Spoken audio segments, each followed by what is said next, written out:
I haven't been very good at practicing what I preach.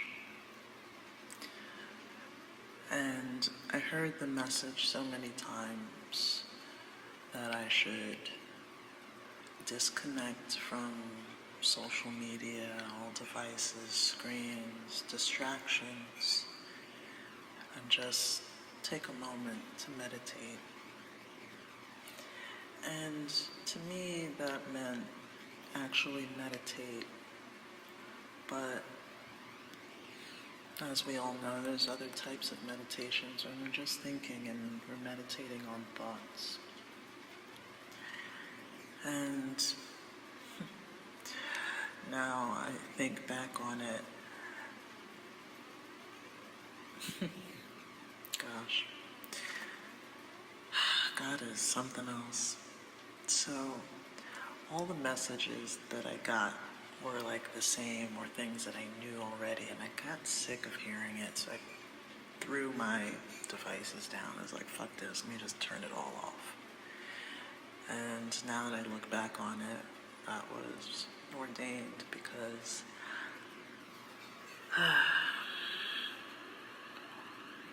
I just sat in the darkness, still awake, in bed, and shortly the answer came to me. The answer of a troubling question or a dynamic that I've been dealing with. It literally revealed itself to me like Eureka, and I was instantly filled with joy and relief for something that's been sitting on my head for months. I was filled with relief, like heart radiating. The sun could have been beating out of my chest like a flashlight with the amount of joy that I felt. And the thing is that I have been asking this question. I posed this question: please help me find the answer to a complex problem. Help me find a practical solution to a complex and mysterious problem to me. And I was elated. Now, what I think and what I notice, since all of the worlds that we live in is actually internal to us, and we are creating the projections of it in our day-to-day. A lot of these sort of rights that I look at when it comes to Damon Brand. Okay, let me try and pick up minor interruptions. So, a lot of these rights when it comes to Damon Brand have you reflect on that. Okay, let's try this again. So, in the rights, we go into ourselves and we imagine the sun being a small, tiny pinprick within our heart.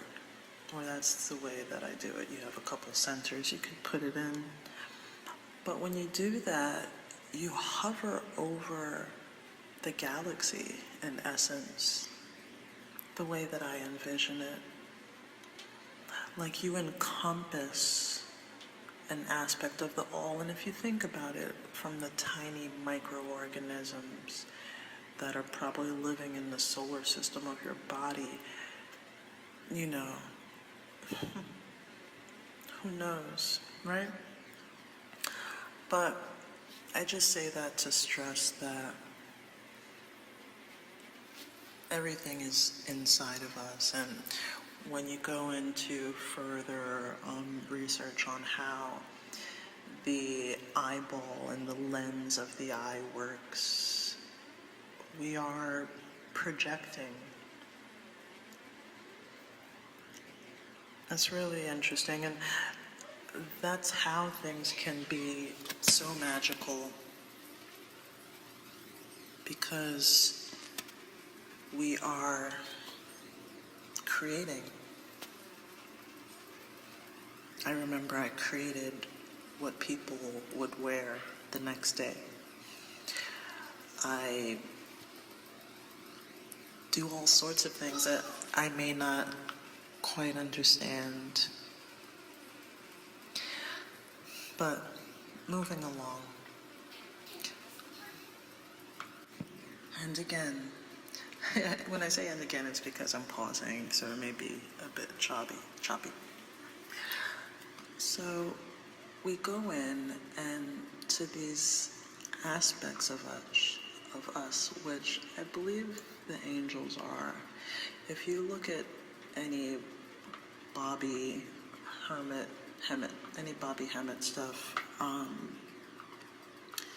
he talks about the angels being aspects of us, and I think that falls into a little bit of Freemasonry and their degrees and things like that. But if true in, they are parts of us. And I can see that because when I look at the angels, they encompass things that we can do. And I think that is sort of like the quantum aspect of us, how when one particle in one space can affect identically the separate aspect of that other particle in another space. I think maybe that's what's going on, but okay, I'm getting a little too scientifically deep today. I asked, I don't remember who it was, Sandal Fun, something like that, like, help me understand what I can't grasp, and I was not getting an answer. And usually for some things, I'll get an answer immediately. And maybe it's my mind that just isn't picking up the signal or whatever it is, or maybe it's not time for that aspect to be revealed. Sometimes these things take time to gestate, and this could be that. Now, another thing that Damon said is take time and meditate, and you'll receive the answer. And these aren't like communications like turn left, turn right, it's not like a police radio frequency coming in. It's literally an internal, Eureka. I never meditated. I never took time to be by myself. And even when I was by myself, I was occupied with doing something, whether it was gardening or, just doing my hair, and I was like, all right, it'll come to me like in one of these moments, but no. I needed to be doing nothing but literally like staring at the ceiling. So, and Ryan Cropper said do this also, and it's not in the same vein of, literally talk to an external part of yourself. He said just like close your eyes and cover your eyes with your palms and ask a question. I find with that I get like more robotic answers, and maybe that's because I'm not asking the right questions. Like, you don't know what you don't know sort of thing. And what I wanted to touch on is that with the archangels, the archangels, right? The, the archangels, as Seven Bomard say, dropping names today. The arcs and the angles. When you ask a particular question, he gives you like a set of questions that you could ask, or the problem-solving abilities. But when you look into like how to be better at studying for a test, or how to unveil a mystery, or how to find something, you know, we're kind of doing these things every day, like, oh, I hope there's a parking space right in front of my house, you know, that sort of theory. I've done that a couple times, you know, and it worked. And when I realized it worked and I got a little cocky with it, like, yeah, I got a parking space, that's when it failed. It's tricky. It's like the pure childlike belief that flows when, you know, that works, you know. But it gives you like a framework and a script, and I noticed that everything is working out.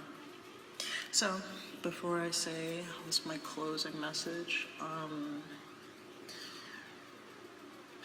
just drop all the screens for a moment. I know that this message that I'm conveying is one, but just like drop them all and stare at the ceiling and ask questions,